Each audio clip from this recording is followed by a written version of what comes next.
Hi friends, আজকে আমি করব চিলি চিকেন।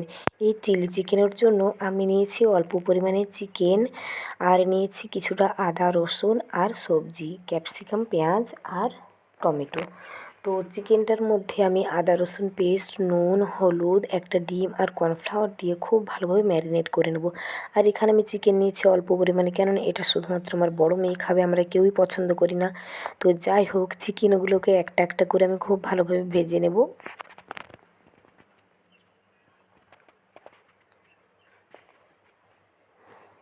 চিকেনগুলো দেখছি ভাজা হয়ে এসেছে।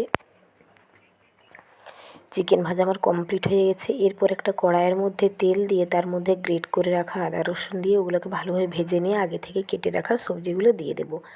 আর একদিকে সবজিগুলো ভালোভাবে ভাজা হতে থাকুক, আর আমি অন্যদিকে একটা সস রেডি করে নিচ্ছি টমেটো, সয়া আর চিলি দিয়ে।